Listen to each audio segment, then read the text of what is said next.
everyone, welcome back to my channel. I am decluttering my makeup today and putting it into a couple of new containers that I got, and I figured what better time than makeup cleanup than to go into a story. And this story is going to touch a bit on forgiveness and how we can forgive even when we are not asked to forgive, when we have very little resolution. I'm going to go into a story that it rocked my world at the time, and I'm going to just tell a few more details than what some people probably already know and go from there. So I hope you enjoy, and I hope you can relate, and we'll go from here.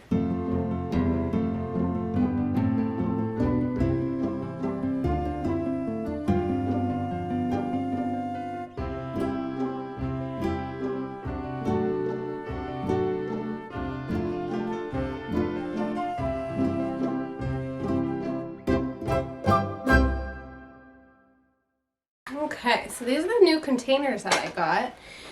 This is just like a palette holder, and I don't know if that's the right term for that. I don't know. So then I have, that's pretty cool, huh? And here is what I've been putting my makeup in for years. My mother-in-law, one of the first Christmases that I was part of the family, she got me all sorts of goodies, and she put it in this basket, and it's freighted, and it's seen better days. So I'm going to take all of my makeup out of there, and I'm going to organize it and put it into these two fellows, and I'm going to chit-chat with you all while I do so. I am going to tell you, if you don't want to be preached to, you might as well click away right now, because this topic, forgiveness, this is something that is a really hard pill to swallow. I know that some people have been wronged in such great ways, greater than what I'm about to share, and I know it's really hard to let it go. The healthiest thing to do, though, is to let it go, and I'm going to talk about how my faith has helped me let it go. So I hope you enjoy. So I'm just going to get right to it. I'm going to start by cleaning some of this off because it has all sorts of dust and powder and everything on it. So I'm going to go from there. So I have some simple green. I didn't think any cleaner is probably really good to put on stuff that's on your face, but you got to clean it. So I'm going to pick my favorite palettes and put it in that holder and go from there. So I guess I'll just dive right into it. A couple of years back, my husband and I were hanging out, as we do all the time at night when we put our kids to bed. And we had just purchased a new to us minivan. I was so excited. He had tried to get me in a minivan back when we had just had our daughter, and I was like, I can't yet. I just am not ready to be in a mom-mobile. But then when Philip came along, I felt ready. I had had a Chevy Equinox for quite a while. I had leased it, and it just wasn't cutting it anymore. It wasn't cutting the mustard. There was just not enough space for the stroller, baby carrier, groceries if I had been out and doing some shopping. So we went and we traded in the lease, and we purchased a minivan. And this minivan had, the leather seats, it had the built-in TVs for the kids, a DVD player. I loved it. It was the best vehicle that we've had as far as like the upgrades and all of that goes. And so we were just happy as can be. The kids loved it. They watched Ice Age on replay. I mean, just the whole duration of the time we had that vehicle, which was not very long. So we had that vehicle for 12 days. So it still had the temp plates on it, And my husband and I were hanging out at night. The kids were asleep, and we were thinking we really just wanted some junk food. And so he's like, I'll run up to the store really quickly. I'll be right back. It was probably like 8:30, 9 o'clock at night, and so he ran to the local convenience store right up the road. And we live in a village. They call it a village. It's a little subsection of the city we live in.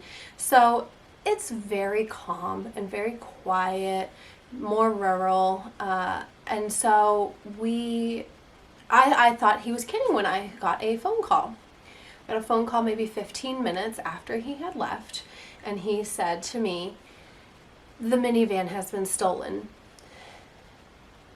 And I was like, I know he has a weird sense of humor, but how could his mind twist this into something funny?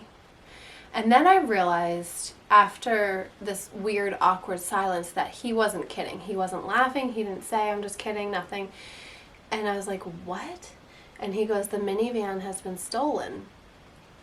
So within minutes, he's back at the house, police are back at the house, and he's telling me the story, he's telling the police the story. He pulled up to the convenience store, parked it, and he's a country boy. He took the keys out, put them in the center console, and walked in.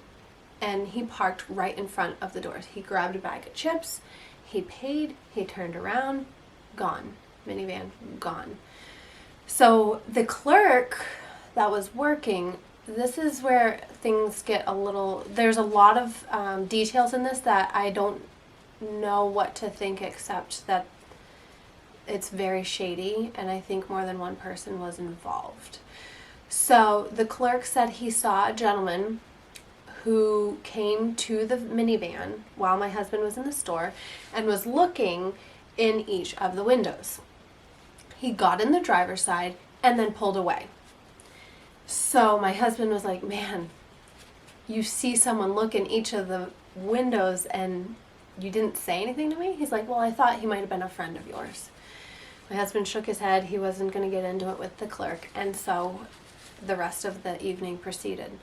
Now, flash forward, when we got the surveillance, or when the police got the surveillance from the convenience store, they said that there was a person, they couldn't even tell if it was male or female, hoodie up, dark clothes, hiding in the bushes, climbed in through the passenger seat and drove away. So those things, I'm like, that's kind of weird. And so that was one thing that didn't add up. So the police officer was trying to console us at our house. And the police officer said, in my experience, vehicles turn up in supermarket parking lots, random locations after 24 to 48 hours. People usually need them to get from point A to point B, and then they turn up. So I just kept holding out hope. I went to work the next morning. One of my girlfriends there, she picked me up, gave me a ride. It was a Saturday. And so the kiddos, I believe, stayed home with my husband that day. So I'm trying so hard to not be upset. But I'm replaying everything that is in that vehicle. So it wasn't just the vehicle. We had a stroller, we had a baby carrier, we had the car seats. Get this, someone told me, it's really easy to get out of the house in the morning if you just leave everything in the vehicle the night before. You leave your diaper bag, you leave your purse, you leave anything that you think you're going to need, your breast pump, whatever, and that way you're just good to go the next day. I took that advice. My purse was in there, so I had to change over all of my cards, all of my banking. We have automatic withdrawal for everything, so I had to call every single company we pay a bill to while calling the Chrysler. It was a Chrysler minivan. While calling Chrysler and the toll booths, I felt like a chicken with my head cut off. It was so stressful. And not only that, what wrecked me is that my daughter, I wrote down everything from the first time I felt her move, the first signs of sickness, which was pretty early. I got so sick with her. It was my baby book for her. I mean, what food she liked, when she started to walk, how she pronounced words, all of that sort of stuff. I wrote it down and I kept a journal ongoing. And at this time, her little brother's there, Philip. So she's already 3, almost 4. He's like 1, I believe, maybe closer to 2. And so I felt awful that I had lost that, because I'm very sentimental, and just to know that that was my only way to remember certain things. You know, we say we're going to remember as moms, and there's things that you don't remember. So, oh my gosh, I can't believe I'm crying on camera. Anyway, I didn't even care at that point about getting the minivan back in one piece. I didn't care if they took all the tires and gutted it. I so badly just wanted that baby book. Like I said, I'm so sentimental, and I just, you know how it is if you're a parent, like your kids do and say some of the weirdest, creepiest, funniest things, and you're like, oh my gosh, I've got to write that down so I don't forget, and all that is just a memory. So, flash forward, I made an insurance claim, and I'm panicking because I'm thinking, the keys were left in the vehicle. Are they even going to cover this? And someone told me, no, yes, they do. That's an old rule that insurance companies had, that if it's the fault of the person, that then they don't cover it. So anyway, so I finally hear back, and they're like, yes, we will cover it. Don't worry, it's going to be taken care of. So they had to wait a certain amount of time before they could hand over payment. And I think a lot of people also during this time were like, I know that really sucks, but you know what? You'll just get a check and you'll probably get a better vehicle. That's not how it works. So we waited months, and I called almost every single day. And I had to harass the insurance company and try to figure out why we weren't getting our check. So we're trying to use one vehicle to go to 2 different jobs with 2 different kids going to fruit fly, going to daycare. So we have kids going to daycare, Phil going to work, and I'm going to work. So we're all in 3 different spots, and we're trying to do it all with one vehicle at different times. Now, this is where there's so many good people in the world, is we had so many people, mostly from our church and family, that were offering us vehicles to use. And I mean, people that barely knew us were saying, you know, I don't use my vehicle, I have a company truck or something like that, and they were like, just use my vehicle. So it ended up being that my father-in-law lent us his vehicle, and so we used that. It was crowded. It's a Jeep, but it was such a blessing, such a complete blessing. So, like I said, I'm calling and I'm trying to figure out what is taking so long. Why are they not getting back to me? And I really just felt like they were giving me the runaround. I couldn't figure it out. I just kept saying, you know, what do I do? And they would say, we just have to wait.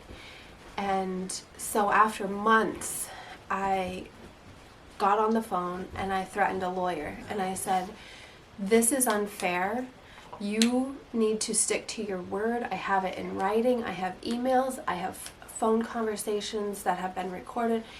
If you do not pay, then I will get a lawyer.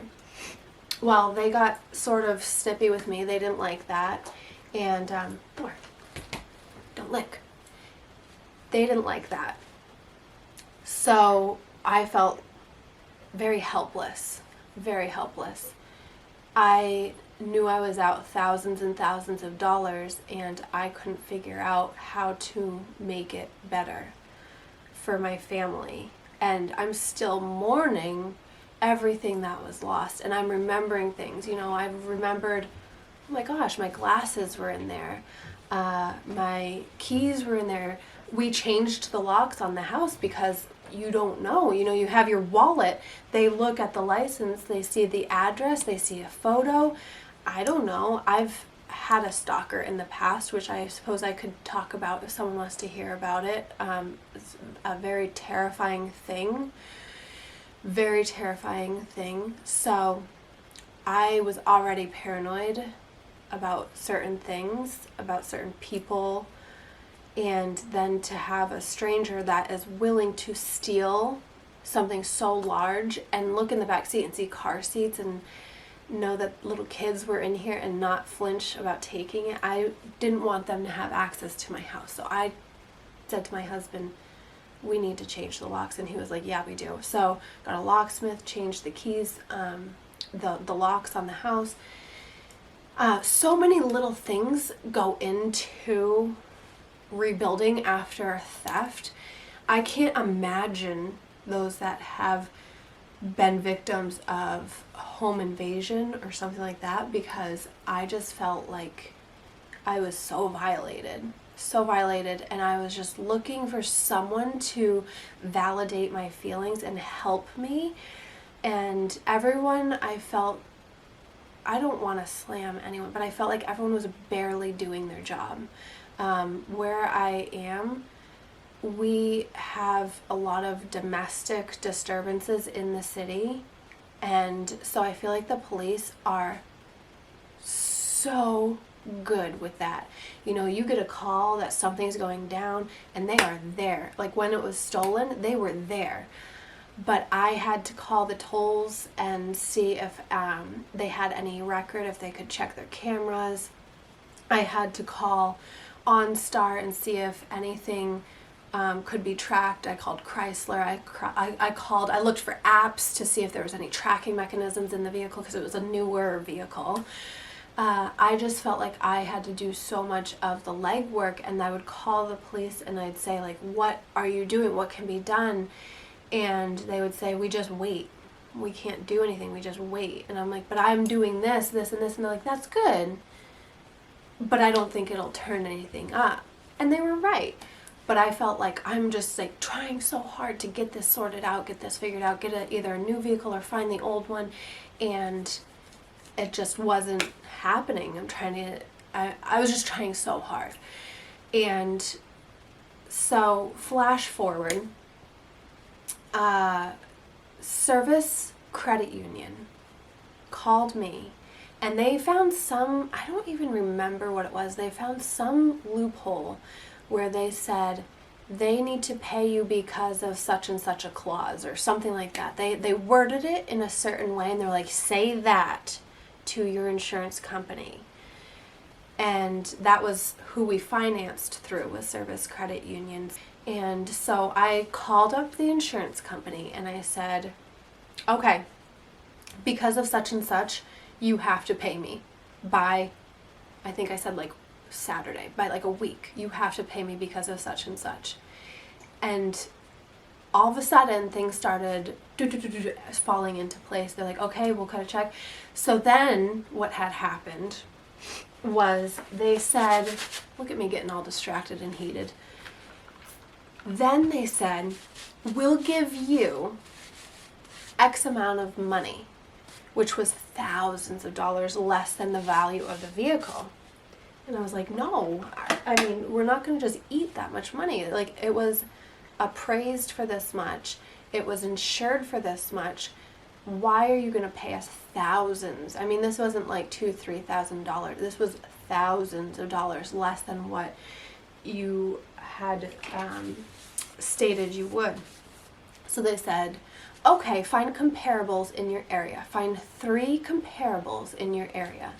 So I, again, started the research, and meanwhile, I'm trying to take care of 2 little ones. I just want to throw that in there. So I start looking, and I'm calling up all different car dealerships, and I'm saying, do you have a such and such year of a Chrysler Town and Country with leather seats and DVD player? And so I would find, I think I found like 6 just in the area that were valued at way more. So I could then prove to them, yes, the vehicle that I had is worth more than what you're offering to give. So I did that. I got 6 instead of 3, and I sent it over to the insurance company, and I said, is this good enough for you to give me what I deserve, what my family deserves? We have been victims of a crime, and you're just not helping. And so they said, okay, I'll send it up the chain and we'll get back to you. So I feel, okay, we're so close. We're so close to just getting the money. So right before we get the money, we get a phone call from the police department here, and they said, we have reason to believe that your stolen vehicle is in Manchester, New Hampshire. So we're in Maine, and the vehicle had been found, get this, 2 weeks after it had been stolen. It had been found on the side of the road, parked on the side of the road, and brought to a tow company. And so it was brought to this tow company, and so what had happened from there was they didn't run the VIN number. They took the vehicle off the side of the road, kept it on their lot, and never told anyone. And so it finally came around, like, hey, it's been, I think at this time it had been 3 months. Hey, we have this vehicle on our back lot, and you know, we haven't run it, we haven't done anything. So I don't know exactly what had happened between me getting the phone call that it had been found and them. I don't know if they told the police finally or what the deal was. So basically, I called this tow yard and I said, I need my contents of the vehicle, and I'm holding out so much hope that this baby journal, this baby book is in there. I'm like, who would want a baby book? If someone needed this vehicle to get from Maine to New Hampshire, what are they going to do with a baby book? Please let it be in there. Please let it be in there. And I'm, really praying about this. So I call and they're like, oh, well, we have, what was it? Amanda Brown. Yes, this vehicle belongs to Amanda Brown, and we can't give you anything. We can't answer any questions. And so I said, okay, so I understand what you're saying, but I actually purchased this vehicle. It still has temp plates on it. It's probably the old registrant that you're thinking about. Let me call the police and we'll sort this out. And they literally, I kid you not, they go, don't call the police. Excuse me? Don't call the police. We'll come. Why don't you come down here? And I was like, what do you mean come down here? Why don't you come down here and look and see what's in your vehicle? See what's in the vehicle. And I said, we're getting a check for a new vehicle. This vehicle now belongs to the insurance agency. I don't have claim on it. I do, however, want my stuff. Well, don't call the police. Why don't you come down here? I'm not going to drive hours if you can't. Can you just please tell me what's in the vehicle? Yeah, okay, I'll get back to you. I wait hours, no phone call. And so I call back. Did you look and see what's in the vehicle? Yeah, I glanced. I glanced around. Okay. What'd you see? Nothing. What do you mean nothing? Are there car seats? No. A stroller? Nope. A purse? Nope. A book? Nope. No. You glanced around for a second and you came up with that whole inventory that there's nothing in that vehicle. So I did a little research on the towing company. and they had some sexual harassment charges on them. They had all sorts of shady stuff going on. They had told women they couldn't have their vehicles back until they performed sexual acts. All this horrible stuff. And so I contacted the police here and I said, listen, I don't know what's going on. I'm just confused. I'm in over my head. I don't know what to do. They said, call the Manchester Police Department. So I called the Manchester Police Department and I explained the situation. And I said, I really just want my stuff. Like, I really just want my stuff. And so I called them and I explained to them what was going on. And the officer started to laugh at me. That feels good. Like, what's so funny? And he's like, do you really think you're going to get your stuff back?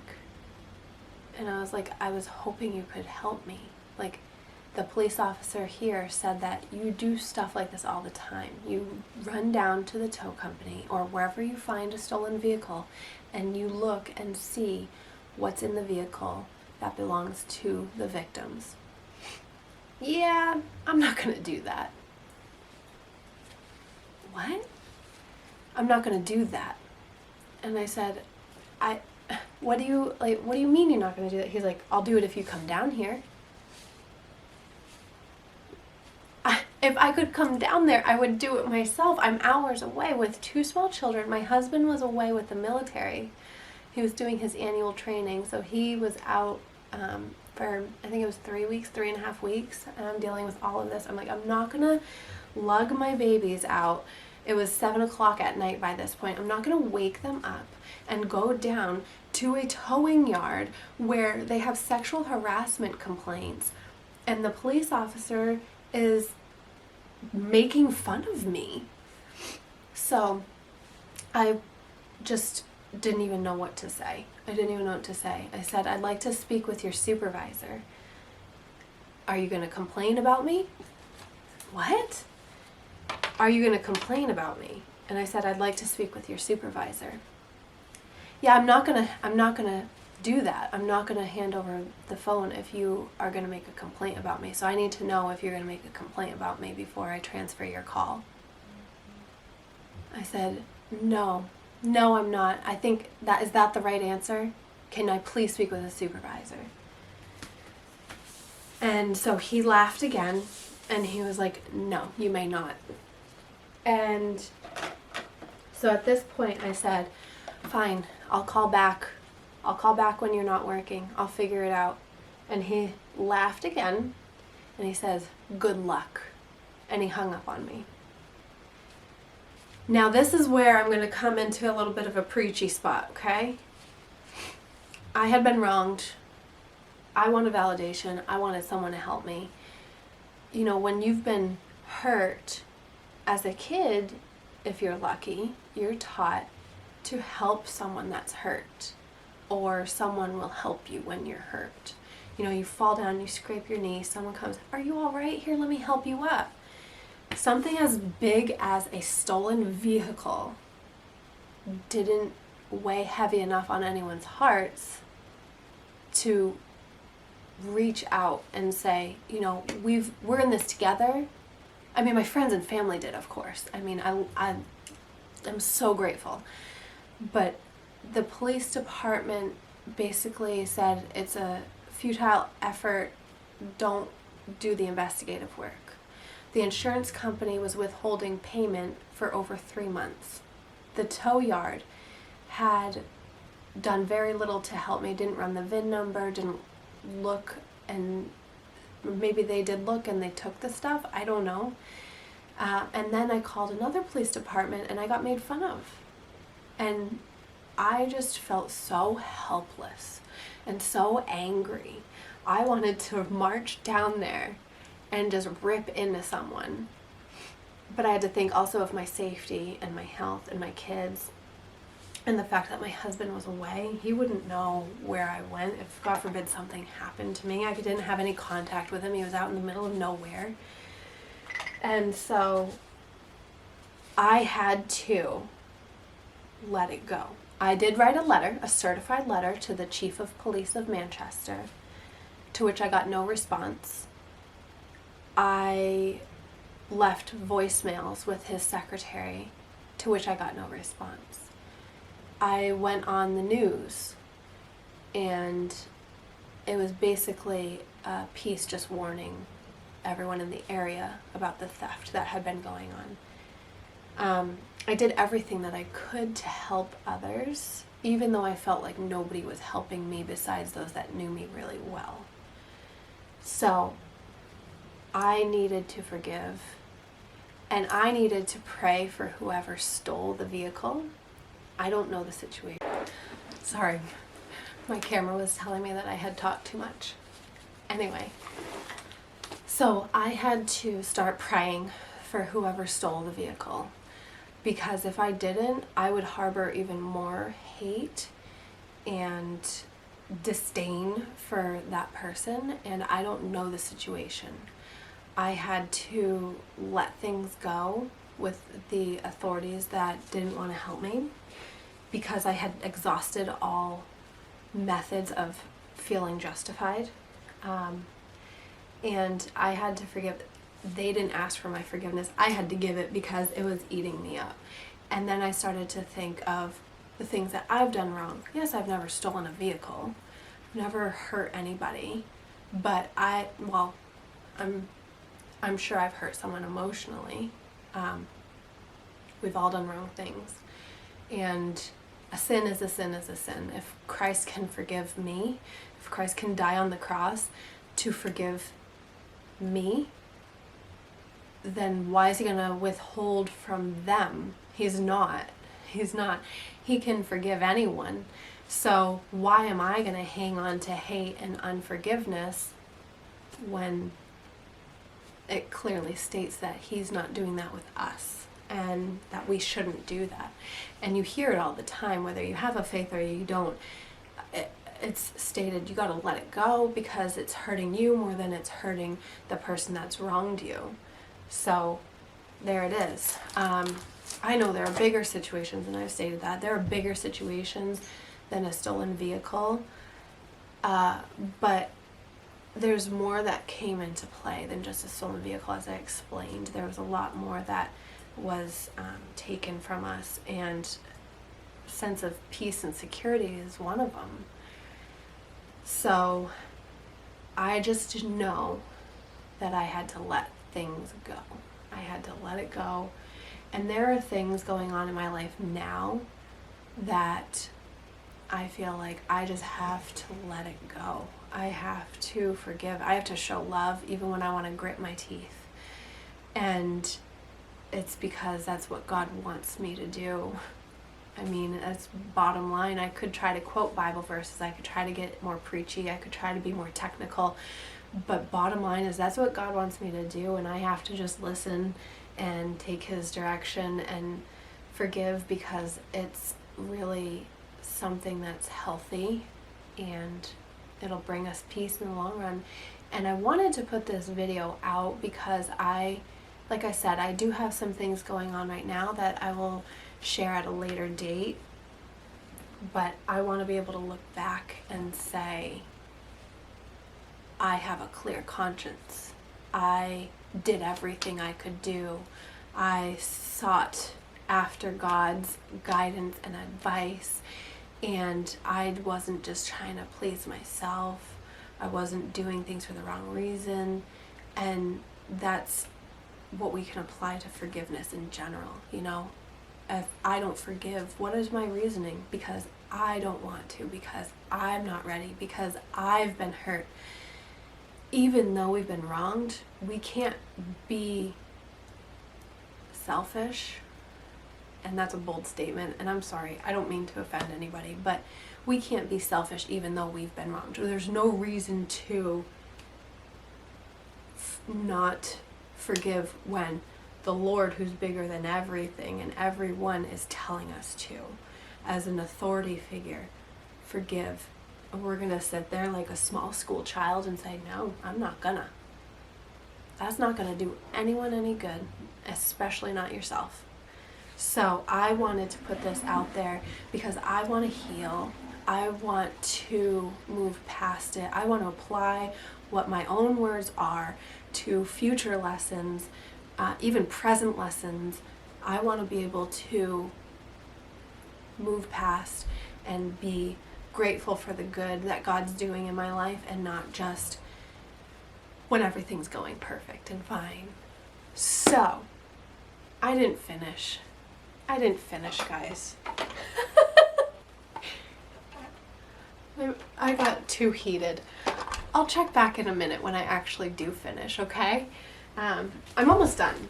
I thought I had a lot more makeup, but I'll show you the end result. Okay, so I'll show you now that I've actually stopped talking and finished my project. Here is the end result.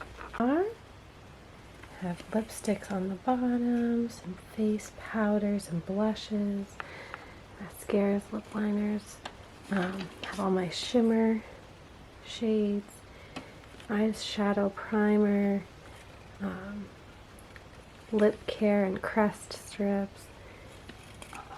Yeah, so really excited that it's all organized and all in one spot. Have all my brushes that I need to clean. That'll be my next task. And then I have all my makeup palettes, my bronzers, my eyeshadows, all that sort of stuff. So I hope it's been helpful. I hope you've enjoyed my story, because I feel like that's kind of a crazy story to tell. Anywho, subscribe if you haven't, share with a friend, like, what else, Flor? Hit the bell. All right. Thank you all. Take care.